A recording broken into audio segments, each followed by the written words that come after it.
I'm no longer upset with Terry McLaurin's ADP.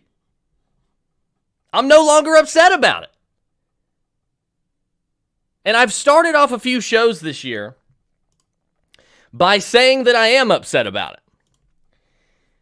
But when I was looking at his ADP at the time, I was looking at his ADP and I was looking at other guys that he was getting taken ahead of. However, I'm starting to like it a little bit more. Now, there's still some guys behind him that I would take ahead of Terry McLaurin this year. But the argument is there. The argument is there for Terry McLaurin's season. So we're definitely going to get into that. But first, there's big news. Michael Thomas, just as of like an hour ago, Michael Thomas for the Saints has requested a trade. He has told the Saints he wants to be traded. Now, we all saw this coming. He was supposed to get surgery on the ankle or whatever he's got going on 3 months ago. Never did. Saints tried to reach him, couldn't reach him. He goes to the Saints. He ghosts the organization that pays him this mega money. Not always a great idea, right? It's been a little bit of a Cold War in New Orleans. So now Michael Thomas looking to get traded. What is he, 28 years old, going on 29 years old. He's having trouble. He's had trouble staying healthy the last 2 years. And now the question is, should you trade Michael Thomas? What are we doing with Michael Thomas? I've got the answer for you. Right here in the mind of McConnell, I've got the answer for you. I don't really care where he gets traded to. And you've got to remember, I'm speaking more of, I'm a dynasty head. So I'm speaking more from a dynasty standpoint than I am redraft. In redraft, I don't really want him either. Because you gotta look at it. This surgery, he's already going to start the season on the PUP list. Okay, so he's more than likely, odds are, he is going to start the season missing the first 6 weeks of the year. And you can't just say, oh, well, he's Michael Thomas, he'll come back from the PUP list and he'll be, boom, normal Michael Thomas. You can't do that. You've got to account for the fact that he's got to get back in football shape.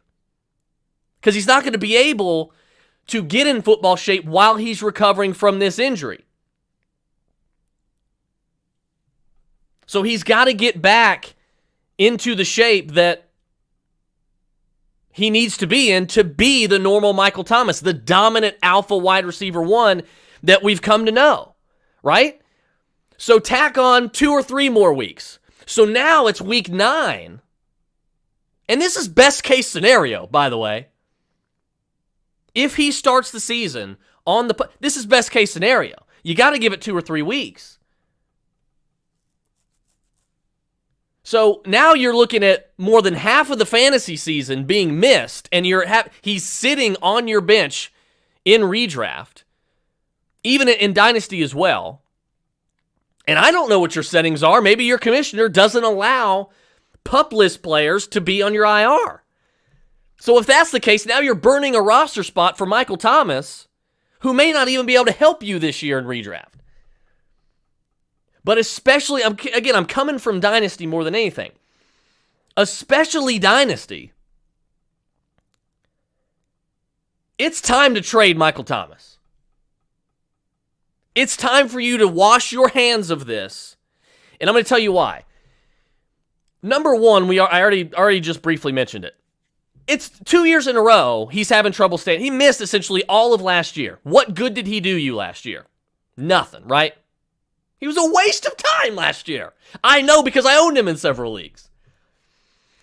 So, on top of that, the fact that he's going on 28, he is probably entering. He's not. You could argue he's still in the prime of his career, but he's probably exiting the prime of his career. Okay, with these injuries that he is accumulating. So, there is no Drew Brees anymore. There is no Hall of Fame, top 5 ever to do it, pinpoint accurate quarterback great fantasy quarterback in that under center for the Saints anymore throwing him the football. It's Jameis Winston or Taysom Hill. Do we really like that for either one of them? We know Jameis loves to throw it down the field, so he's going to be tossing it to Traquan Smith and Marquez Callaway. Marquez Callaway is the name you need to know right now. That's the name you need to watch. While everybody else is going out and getting Traquan Smith, go to your waiver wires and scoop up Marquez Callaway. But with Michael Thomas, he doesn't have what he had anymore. This isn't the Saints of yesteryear, right? Like Alvin Kamara, he's gonna be fine. Okay, Alvin Kamara's getting the workload. You can draft Alvin Kamara as a top 3 running back. You're gonna be perfectly fine. But with Michael Thomas, how confident do you really think you are? Like, you got to ask yourself that as a Thomas owner. Now, I sold all my shares even before this injury came down. I sort of saw the writing on the wall last year after the injury. I'm like, look, you know what? This offseason, when he's healthy, before the season gets started, I'm going to go ahead before Drew Brees make, like, I want to wash my hands of Michael Thomas and get rid of him. I did it in every league except for one. One of my top dynasty leagues, I couldn't do it until yesterday. I sold Michael Thomas for two second-round picks. Nobody's going to give you a first-round pick for Michael Thomas right now. So if you want Michael Thomas to sit there and burn on your bench for half the season, and possibly not even have him do anything for you for the rest of the year when he gets back, if he gets back. Now you got to cross your fingers for that, right? If you want to do that, be my guest. In Dynasty, especially in Dynasty, I would not recommend it. Now there's going to be guys who are competing who are like, I've got the wide receiver depth. I'll sit on him, and it's fine. Let that be their prerogative. But I don't care if you're contending or if you're rebuilding. Either of those types of teams. I'm one of the best teams in this particular league. Probably the best on paper. I don't want him. I don't want him. I drafted Elijah Moore in the rookie draft. I drafted Terrace Marshall in the rookie draft. I'm fine with that. Those two guys can replace Michael Thomas. And I have the utmost confidence in both of them that they will. But I got rid of Michael Thomas for 2 second-round picks in 2022. So I'm happy about that. I'm thrilled. Because I had already tried shopping Michael Thomas for a first-round pick and a first and a second. Nobody was biting for good reason. So I finally had to send out trade offers for 2 seconds. Somebody bit. Now I've wiped my hands of this 29-year-old wide receiver who has already had, this is the important part. Not only is he 28, 29 years old, struggling with injuries for the past 2 years, going to miss half the season again this year, may not come back and even be able to help you this year. Drew Brees isn't there. Not only that, but he's already had the best season of his career that we are likely going to see. Michael Thomas is not topping his season from a few years ago. It's not going to happen. I don't care where he goes. He could go to Green Bay and play next to Devontae. It's not happening. It's not going to happen. So we've already seen his apex. We've already seen his peak season. He's got nowhere to go but down. He's got nowhere to go but down. It is time to sell Michael Thomas. I don't care where. Don't say, I'll wait to see where he gets traded in the NFL. Don't waste your time. Now, we can talk about some places that he might get traded. I personally think there's 2 obvious ones, and they're both in the AFC. I think there's 2 good ones in the NFC as well. I think there could be a third contender in the AFC, but they're probably not. I think the Jets maybe, could be interested. I would highly doubt it, but it's possible. They would be my third team in the AFC. And a distant third. The first 2 teams, the Raiders. They don't have an alpha wide receiver. I mean, they kind of do in Darren Waller, but he's a tight end in name only.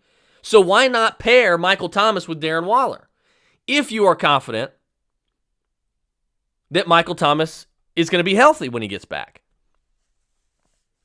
That, I think, is a landing spot that makes a lot of sense. Now, if I'm the Raiders, I'm not going to do it. I'm not trading for Michael Thomas in the NFL if I'm an NFL GM. I'm not doing it. But it's John Gruden, and, I mean, come on. We can't put anything past John Gruden, right? So, for me, I think the Raiders, though, make a whole lot of sense. Obviously, people are going to talk about the Chiefs. I mean, that would be scary. I don't think that's going to end up happening, but it would be terrifying, would it not? But they're not one of my teams. The other team, I think, is actually pretty obvious, too. The Jacksonville Jaguars. I think that makes a lot of sense for Jacksonville. If you want to surround Trevor Lawrence with the best possible weapons that you can. Now, you've got Laviska Shenault, you've got DJ Chark, who I think is the alpha there, and you've got Marvin Jones, who is a solid, proven, veteran wide receiver. But I think the Jaguars are going to be fielding calls for Michael Thomas as well. Or not fielding, but calling the Saints about Michael Thomas. So I think those places make a lot of sense, but if I had to lay my money down, I'd probably say the Raiders. And I know all the Bryan Edwards guys out there are like cringing. No, don't do it. I need Bryan Edwards to smash. I know. From your lips to God's ears. But I don't know if I would trust the Raiders to not acquire Michael Thomas. In the NFC, I think the Redskins, Washington football team. I think the Washington football team makes a lot of sense as well. And a lot of people have mentioned, for whatever reason, a lot of people have mentioned, I've seen people mention the 49ers, the Rams, the Seahawks for some weird reason. They're none of those teams I don't think are doing. I think the Redskins could, and I think that makes a lot of sense. But I also think the Lions. Who's their alpha receiver? All the targets are going to TJ Hawkinson. I don't want Michael Thomas going there from a fantasy standpoint because I'm all over TJ Hawkinson this year. You guys know he's my tight end 2 overall. He's going to be a volume hog this year. But now if they trade for Michael Thomas, who's also a volume hog, then the second half of TJ's fantasy season gets a little more difficult to read. Because if Michael Thomas does come back, that means he is going to be a volume hog. And now Hawkinson's going to have a legitimate target threat, taking some of those targets away from him. I don't want to see that. But I do think it makes sense. We know they're not trading him in the NFC South. So the Bucks and the Panthers and the Falcons, that's not going to happen. But speaking of the Redskins, I start off the show by talking about Terry McLaurin. I think this could be Terry McLaurin's season. And here's the thing. We all love Terry McLaurin. Very good wide receiver, very seasoned wide receiver, one of the best route runners in the NFL already. Doesn't have that typical alpha size that you would typically like to look for in a guy, but he's the alpha there. He makes it work. Steve Smith didn't have it either when he was with the Panthers. Steve Smith wasn't the prototypical alpha X wide receiver, but he made it work, and so is Terry McLaurin. So did Santana Moss. Santana Moss, years ago for the Redskins. I know some of you remember Santana. He was on some of my fantasy teams in the early mid-2000s. When I was playing in high school, when I first started fantasy, 9th grade, I had Santana Moss on my team. Loved Santana Moss. Okay, but who's the quarterback for the Redskins, for the Washington football team, right? Who's Washington's quarterback? Ryan Fitzpatrick. We know Ryan Fitzpatrick loves to sling the football, right? So it makes sense to like Terry McLaurin. Now, Terry McLaurin's ADP, he's right now he's going as wide receiver 10, 2 QB leagues, super flex league. He's going as wide receiver 10. Okay, about 40th overall. Okay. I think that's fair, but he's going ahead of guys like Allen Robinson, like CeeDee Lamb, Mike Evans, Amari Cooper. Adam Thielen is going as wide receiver 19, and I think it's an absolute crime. Each and every one of us that is allowing Adam Thielen to fall to 19 should be thrown in jail. Absolutely thrown in jail. Cooper Kupp, too, is wide receiver 20. Absolute steals. So those are guys that I think could outperform Terry McLaurin this year, especially CeeDee Lamb and especially Allen Robinson. I'm not taking Terry McLaurin over CeeDee Lamb and Allen Robinson. However, there is an argument to be made that Terry McLaurin should be a top 13 wide receiver, and I think that's where I'm going to have him ranked by the end of the night. He's moving up from wide receiver 16 for me. Now, last year, Terry McLaurin finished the season as wide receiver 20. He was 10th in the NFL in targets. He had 134 targets, 10th in the NFL at receiver. I think he's going to see a lot more targets this year. We're going to see him be an even bigger volume hog this year. I think he's going to enter the 140s, maybe even the 150s. He's going to be in that top 5 to 8 range in targets. I really like what's going on here with Terry McLaurin, regardless of the emergence of Logan Thomas. So here's some numbers to consider. Okay, and I got to give credit where it's due here. Graham Barfield for these numbers. Ryan Fitzpatrick. Okay, we've seen him turn into Ryan Fitztragic, and it hasn't.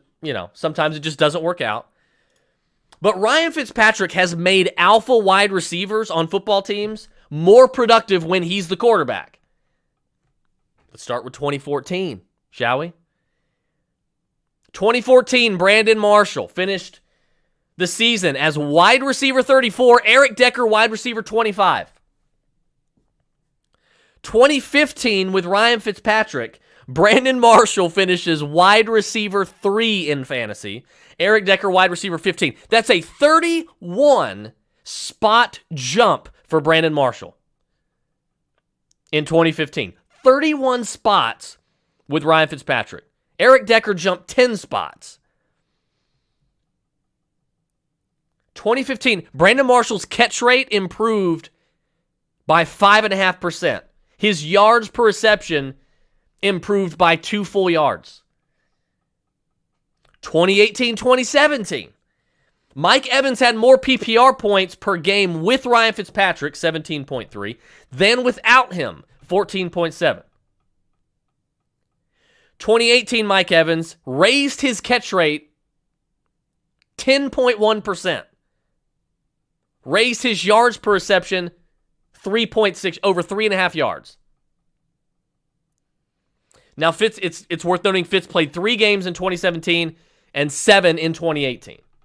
But this is proof right here, and there's more,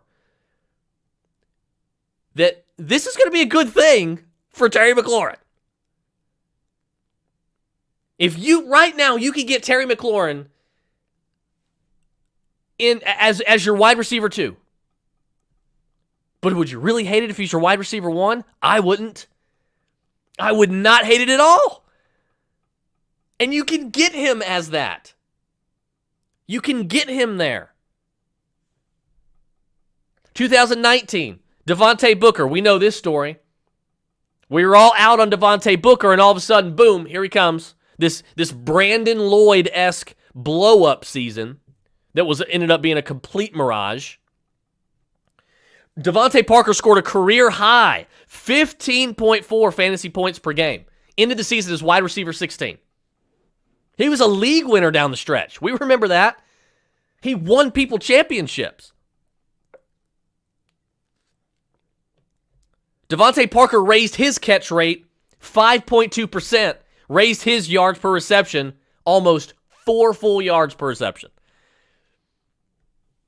So if we look at these trends from these 3 other stops where there were 3 clear alpha wide receivers, it's easy to predict, barring health, it's easy to predict, health permitting, that Terry McLaurin is in for one hell of a year. Terry McLaurin was wide receiver 29 in 2019, wide receiver 20 in 2020. So he's improved each of his first 2 seasons in the league after breaking out in 2019. Okay, so this is a good thing for Ryan Fitzpatrick. I don't care that Logan Thomas has emerged as a quality tight end target. I think that's good for Terry McLaurin. Allowing teams not to key in on Terry. Curtis Samuel's there now, creating space in the middle of the field. They're going to use Curtis Samuel in a bunch of different types of ways. Deep downfield as a gadget player. This is going to create openings for Terry McLaurin. And it's not like Terry McLaurin is one of those guys that you throw the ball to and he doesn't create a lot of separation and he's just bigger and stronger than everybody. Terry McLaurin gets open on his own already because of how good of a route runner he is and because of how quick he is in and out of breaks. So he's already getting open by himself as the lone wolf. But now that he has some quality help in the receiving game, not to mention Antonio Gibson and J.D. McKissic coming out of the backfield catching passes, Terry McLaurin's in for one hell of a year, and you got to take it to the bank that he finishes higher as than wide receiver 20, if healthy. And wide receiver 20, that's a wide receiver 2. But does he not, if he raises that 9 spots this year, was that wide receiver 11? So it's easy to see how Terry McLaurin finishes the season as a fantasy wide receiver 1, and we should all be keying in on this when you can get him as your wide receiver 2. So yeah, originally I thought Terry McLaurin going as, above CeeDee Lamb, and I still think I'm not taking him over CeeDee Lamb. I think CeeDee Lamb is going to end up as the number 1 wide receiver in fantasy and real life for the Cowboys this year. You guys know I think Dak's going to win MVP. I think they're going to rip through the NFC East. And this is going to be a fantasy offense that we're just going to drool over, barring health. Got to say that because of Dak. Okay, Allen Robinson, the most underappreciated, underrated wide receiver in the entire league. Bar none. And in my opinion, he's a top 5 talent at the position. But nobody sees him. Nobody sees him because he plays in Chicago. He's playing with Andy Dalton. He's playing with Mitch Trubisky. Justin Fields hasn't broken out yet. So nobody is seeing Allen. Everybody's just forgetting about Allen Robinson, it seems like. Nobody ever talks about him. Everybody's talking about Devontae Adams and Tyreek Hill. Nobody's talking about Allen Robinson. So I would take Allen Robinson and see, but I can't crucify anybody if they decide to take Terry McLaurin above those guys. Because there is real data to support the fact that Terry McLaurin is in for a solid fantasy football season. And I have slowly begun to try to acquire him in best ball, acquire him more in best ball, acquire him more in redraft leagues. It's really hard to acquire Terry McLaurin in Dynasty. He is a Dynasty darling. And if you're playing with guys who are skilled players in competitive leagues, you better be ready to give up an arm and a leg for Terry McLaurin.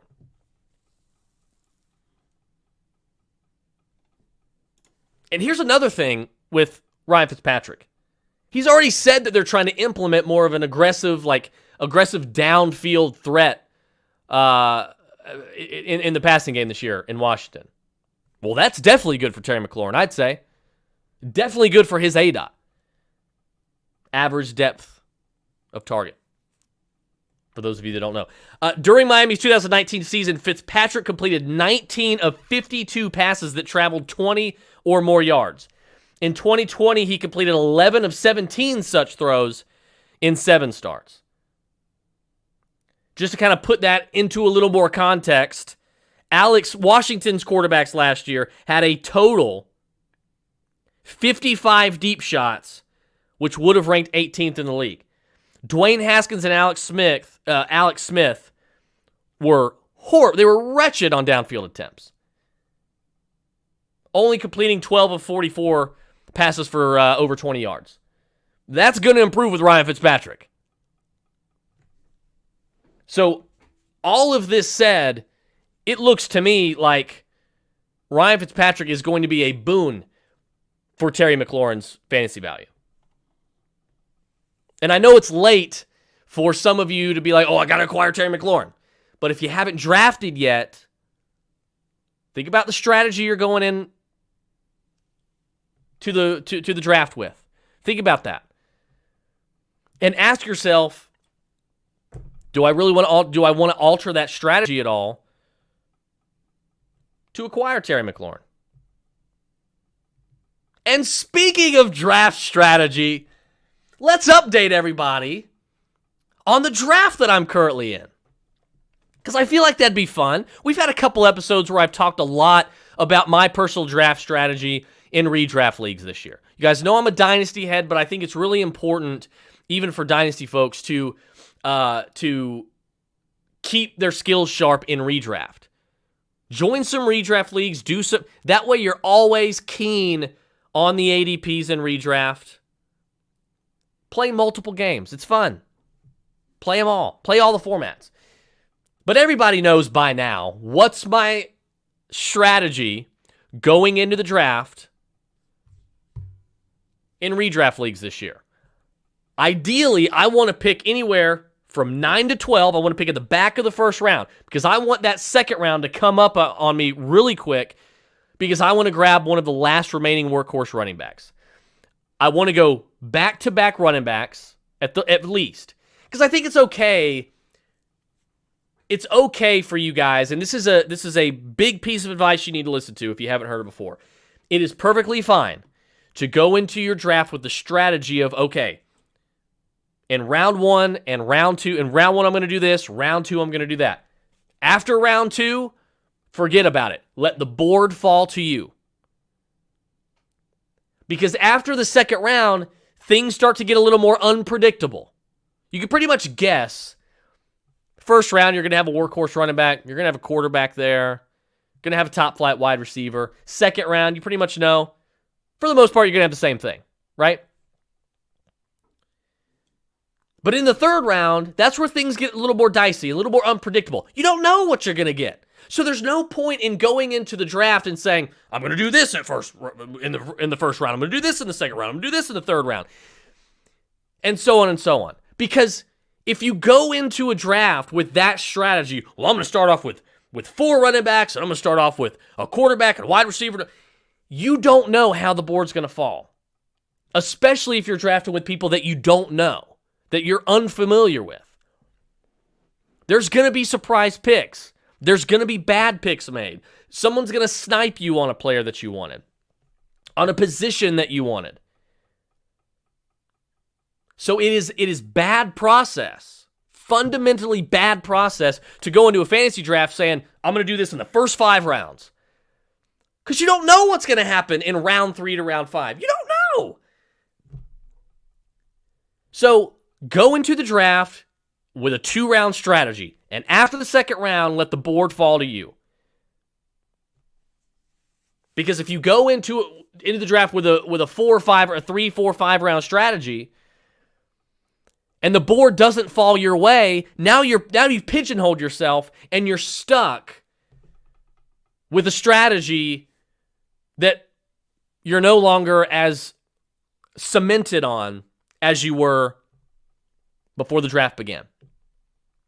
So let the board come to you and then make your decision. But everybody knows the strategy that I like to deploy here in these redraft leagues, right? I'm going to give you guys, I'm going to go through this draft through 12 rounds right now. I think it's almost my pick, actually, in the 13th round. But we're through 12 rounds right now. And so I'm going to kind of go through the draft that I've done so far. It's a super flex league, 12-man super flex, one tight end spot. PPR, of course, like there's any other way to play. So I picked 10th, which is a great spot. That's where I love to pick. So it worked out perfectly. Austin Ekeler was my first pick. And I want Austin Ekeler because he is a workhorse. I've said it a million times. I feel like there's an echo in here.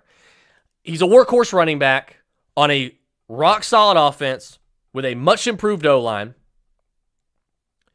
that on a team where he is going to, his touch security is perfectly fine. Touch security meaning his backup running backs, Justin Jackson, Josh Kelly, they're not a threat to his starting workload.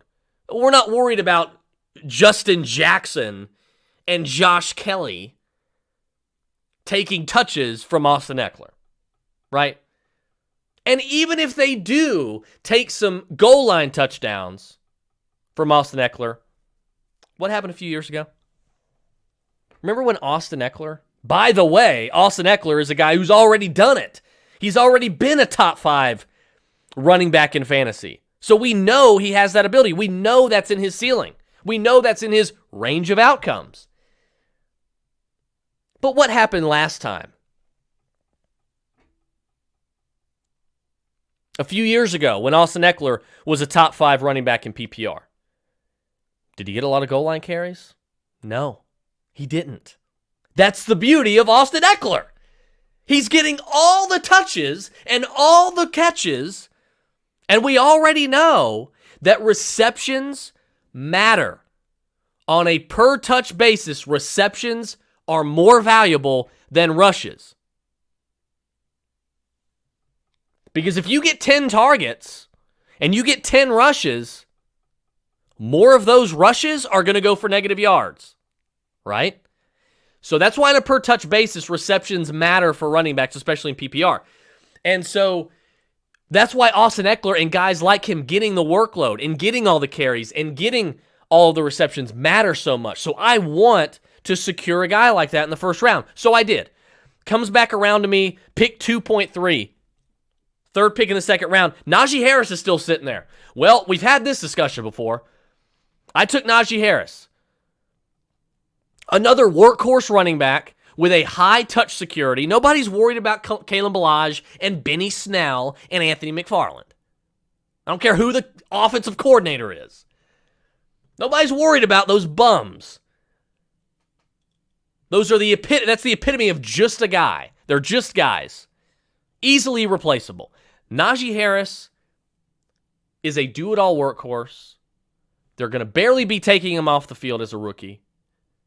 Catches a bunch of passes. Is going to be given the rock a ton. His touches are going to be through the roof.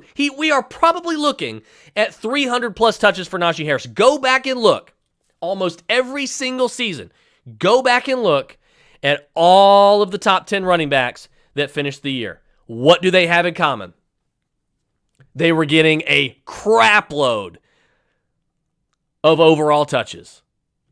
Nearly every single one of them was getting over 250 touches. Najee Harris is probably going to approach 350 this year, health permitting. So we've got to keep that in mind. So he's another one. So I'm able to snag 2 of these guys now. And now I'm leaving the second round, going into the third round with my ideal draft strategy. Because we already know that running back is the most valuable position in all of fantasy. We already know that running back is the most valuable position in all of fantasy, regardless of Superflex. That's a myth, by the way. Quarterbacks have more value than they do in one QB leagues. They aren't more valuable than workhorse, high-end RB1 running backs.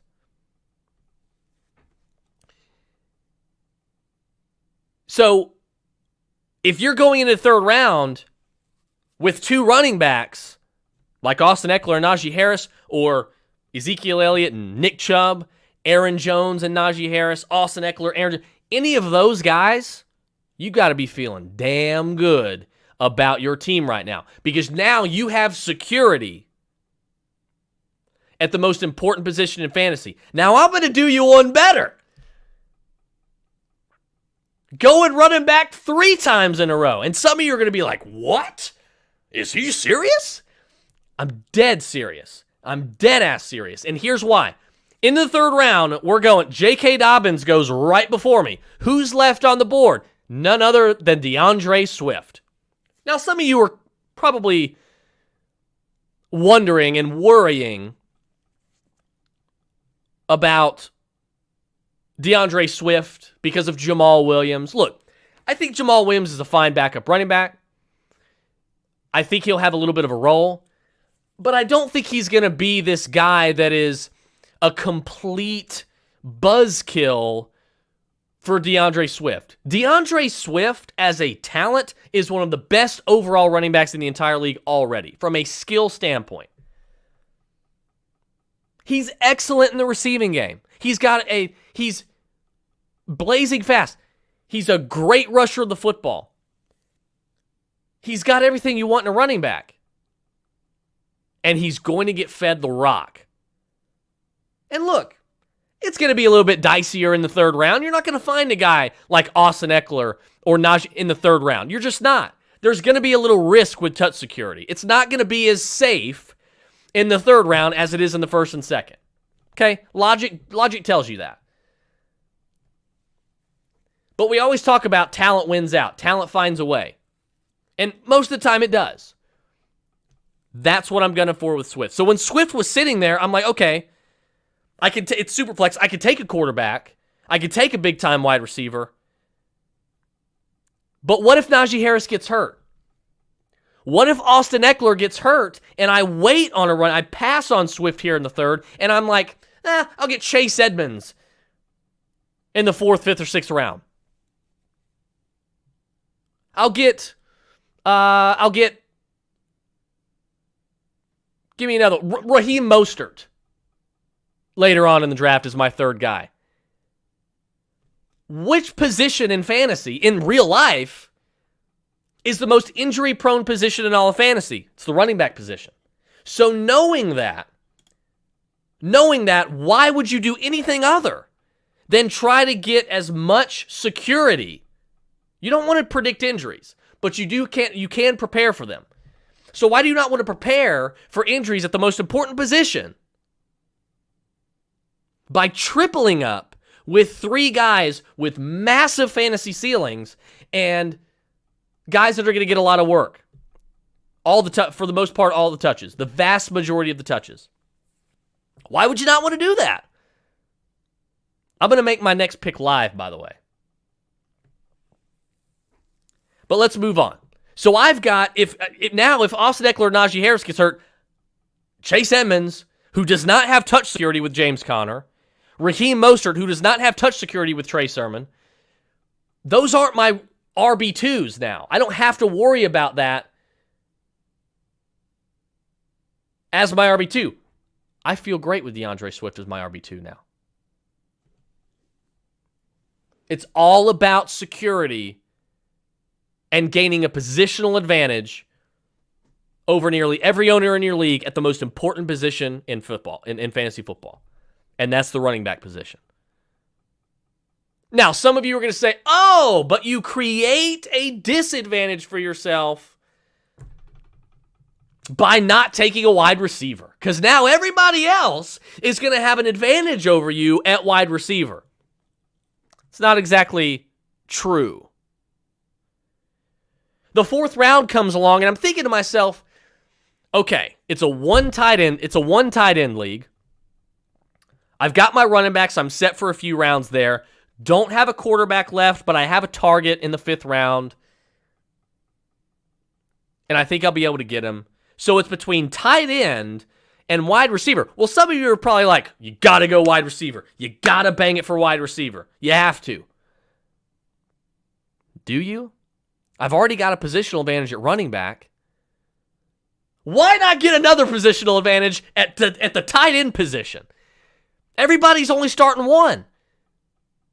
We already know that there's going to be at least 3 or 4 positional advantages at tight end this year. Travis Kelce every year, Darren Waller every year. Most people, including myself, think TJ Hawkinson's going to be one with the volume that he's likely to get. And then we have the best tight end prospect we have ever seen in the history of the NFL playing for the Falcons, who is going to be a tight end in name only, just like Darren Waller. He's going to be split out wide at wide receiver. He's a bona fide wide receiver. He's Calvin Johnson. From a measurable standpoint, he's Calvin Johnson playing tight end. So now, I take Kyle Pitts in the 4th round, and now I've got running back sewed up with a positional advantage there, and I've got a positional advantage, a more than likely, odds are, positional advantage at tight end. And you're like, well, Chris, rookie tight ends typically have a hard time coming in and making a difference in their rookie year. Sure they do. But if we're going to give the benefit of the doubt for that trend to be broken this year, wouldn't we give the benefit of the doubt to the greatest tight end prospect that has ever come into the NFL? I'd say so. Not only that, Julio Jones is gone, and he has given up all of these targets. There is a vacuum of targets to be sucked up by Kyle Pitts this year. So he's not going to be at a disadvantage for targets. If Julio was there, I wouldn't be talking about Kyle Pitts in this manner yet. But he's not. Look at all the target. We know that Julio's been a target hog all his career. He had 68, 69 targets in 9 games last year. Imagine what that would have been. You extrapolate that out to 16 games. He's getting a massive target share.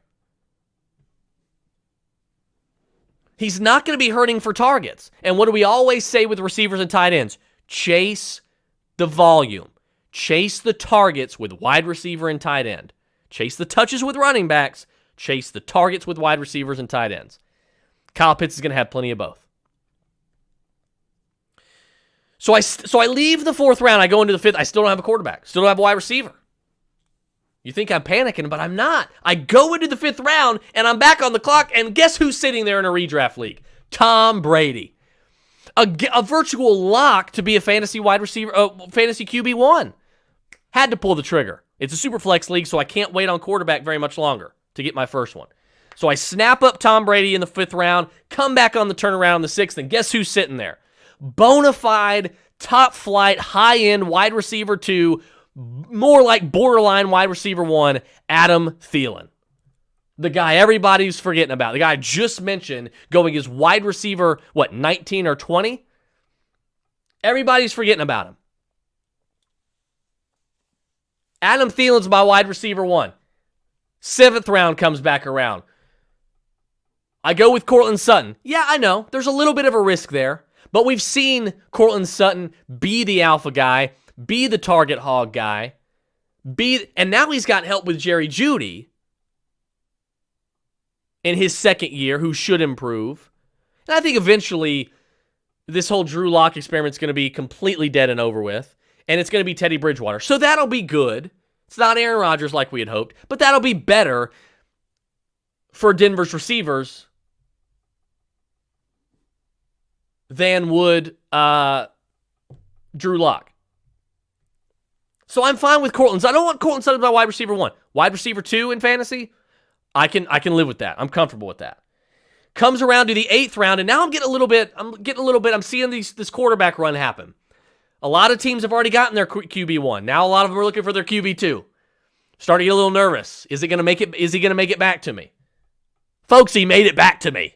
Justin Fields is my QB2. Justin Fields. I don't care that he doesn't start week 1. Let Andy Dalton be fed to Jalen Ramsey and Aaron Donald in week 1. That'll speed up the Justin Fields as the starter process, will it not? I'm fine with it. Go for it. I'll swallow the pill of only starting 1 QB in my Superflex in week 1. I'm fine with that. Because Justin Fields' ceiling is Cam Newton rookie year, is RG3 rookie year. He's got that ceiling once he becomes a starter, and we know it's going to be sooner rather than later. Probably no later than week 3. So now I've drafted a QB2 with a massive fantasy ceiling, even in his rookie year, because defensive coordinators are not going to have a lot of tape on him. So I feel very, very good in numerous leagues this year, in redraft leagues, getting Justin Fields as my wide receiver, my QB2. Coming back around, now I'm feeling, okay, I've waited on running back long enough. I'd like to get my 4th guy. So I grab Leonard Fournette. 10th round comes around. I'm like, I need a wide receiver. So I'm choosing between Antonio Brown and Tyler Boyd. And I'm like, man, one of them, I'm not going to be able to get both. One of them's not going to make it back to me. So do I go with Tyler Boyd or do I go with Antonio Brown and have the Tom Brady Antonio Brown stack? I ended up going with Tyler Boyd. I think he'll get a little bit more volume than Antonio Brown, barring any injuries to Tampa Bay wide receivers.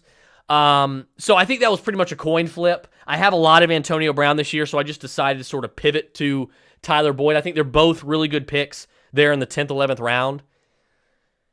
And of course, later on at the end of the 11th round, Antonio Brown ended up going. So I couldn't get the stack, but I'll definitely look into trade for Antonio Brown because Antonio Brown, mind you, is the better value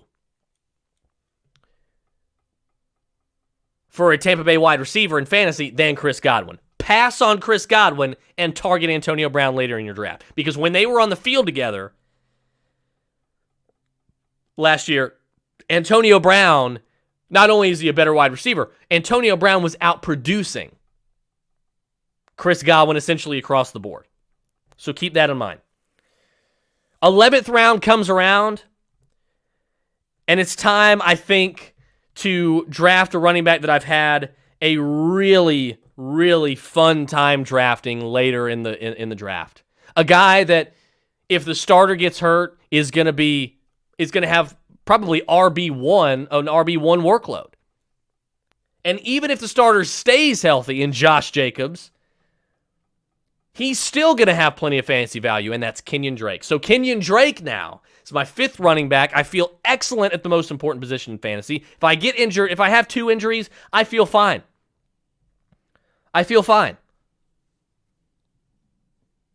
So that happens at the 11th round, and I come back in the 12th round, and you guys know, near and dear to my heart, he's injured. Carson Wentz is there. I've got my 3rd QB. The only other one that was there that really had any value to me as a QB3 was Mac Jones. And I didn't really want to go. I felt better being able to sit on Carson Wentz for a couple weeks until he gets back, because I think from a fantasy standpoint, he'll be better than Mac Jones will be this season. And again, if it's a dynasty league, I'm taking Mac Jones, but it's redraft. So I'm taking Carson. So that's where we're at now, 12 picks in. Now, I'm currently on the clock. As I speak this, I'm currently on the clock. And I think I need to come back and I need to go wide receiver because Antonio Brown didn't make it back to me.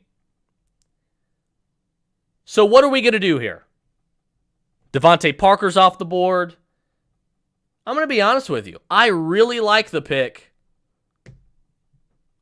of Marquez Callaway in the 3rd to last round. In the 13th round, Marquez Callaway is going to be mine. Now, Devontae Parker, I would have taken him, but he just went the pick before me. So there you go. I made a draft pick live in real time for you guys. But that's my team so far. I really like how this turned out, and this is why, for me, I like to start off running back, 2 workhorse running backs, and then come back in the 3rd round and see what's there for me. If DeAndre Swift or Clyde Edwards-Helaire somehow, or even, it's not going to happen, but it would earlier on this offseason. Antonio Gibson there, yeah, I'm taking those guys. But let the board come to you in the 3rd round, and let the board come to you from the 3rd round all the way to the end. Stop going in with a 3, 4, 5, 6 round strategy because you're pigeonholing yourself. Well, I thought that'd be fun. My buddy Kevin said he knew it. Kevin knows me so well. He knows me so well.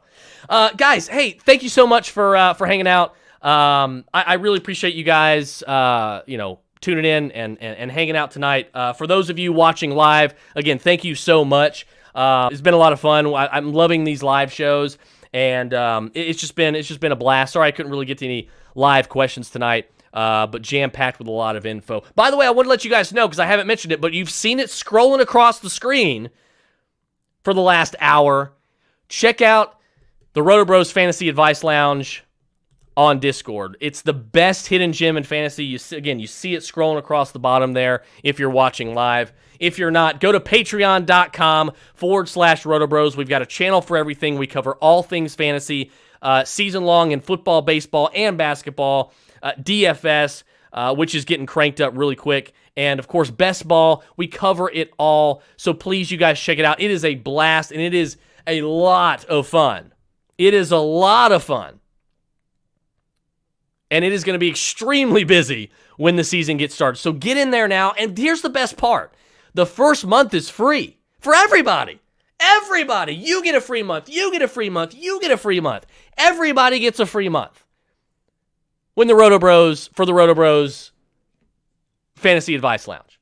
Again, patreon.com/RotoBros. There's 2 tiers, a silver tier, a gold tier, $2, $5, extremely cheap, extremely affordable. You're going to learn a lot of tips, a lot of strategy, and you're going to become a smarter, not only are you going to probably win your league, but you're going to become a smarter fantasy player as well. So check that out. Again, patreon.com/RotoBros.